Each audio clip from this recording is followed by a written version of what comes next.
भजन दू गो भजन। हाँ जी। ओकर बाद का तो सुनाइए दे। ठीक बा जागरण तो होते बा लेकिन 2 बजे भोर में जो सुने वो है कि सुना दे।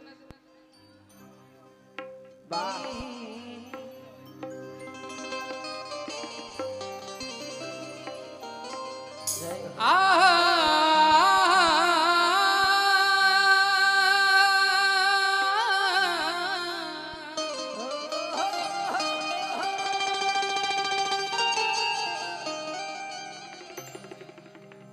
पूर्व मंत्री मुनेश्वर चौधरी के पोता अजय कुमार चौधरी भैया की तरफ से बहुत बहुत पुरस्कार आशीर्वाद गणेश लाई तो रख दशहरा घूमने के बाद हम सबके साथ रखी कैसी आया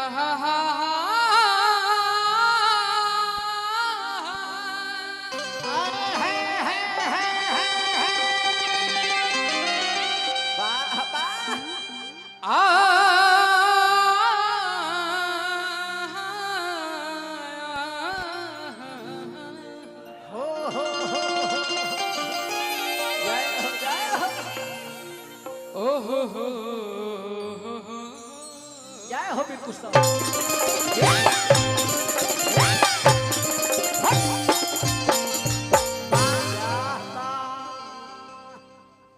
एक बार देवी गीत में हम एगो भजन केले बानी।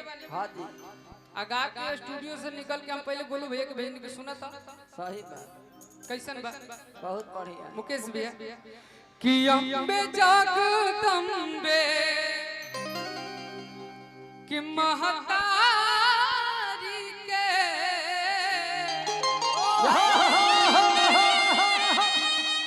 कि गोड़ लागत बानी।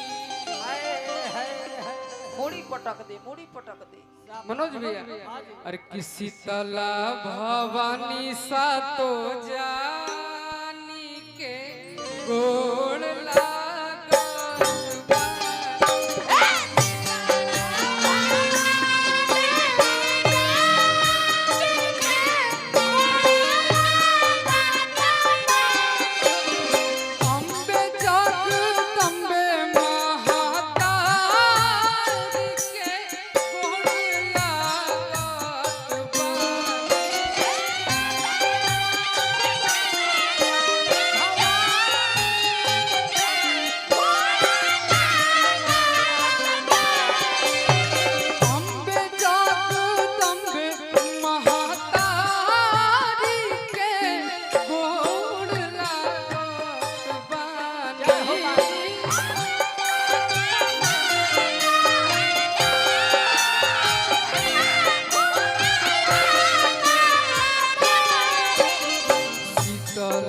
भवानी सा तो जानी के गोड़ लागत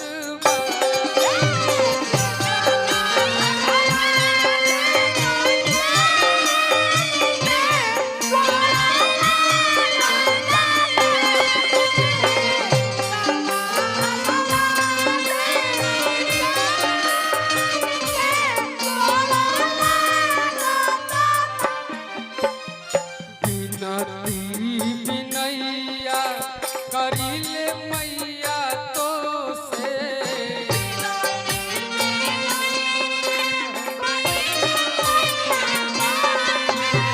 रखी हा भरम बानी तोहरे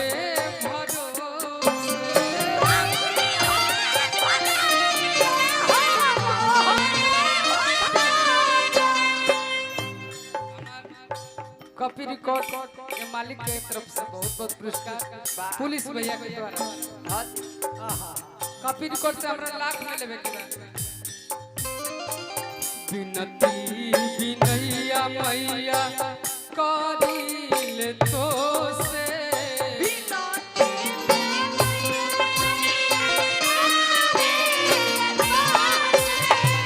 रखी हा भरम बानी तोहरे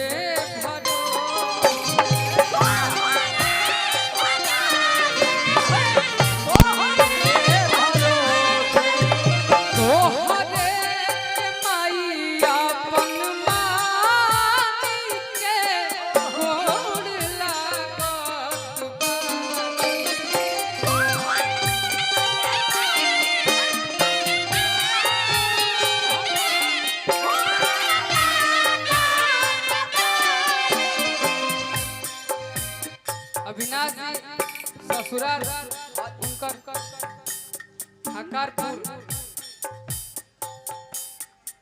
यही तो पढ़ते बने ससुराल उनकर गलत लिख के का दिला यही ना हकारपुरे ना वही तो बात है दू गो ससुराल बा एक ही गो उनका की तरफ से बहुत बहुत पुरस्कार हमरा बुझाइल जो वही हो ना कह दिया जय हो दे दी फिर बार बार यही कहेगा तो हरे के माई अपन मालिक के गोर लागत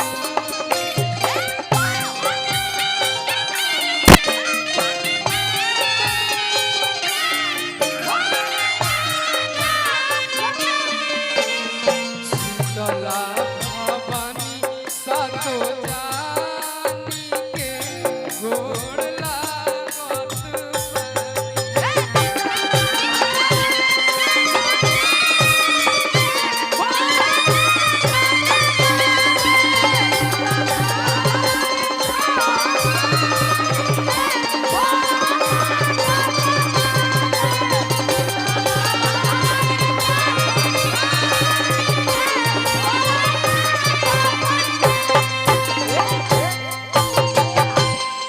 शीतला भवानी सातो जानी के गोड़ लागत बानी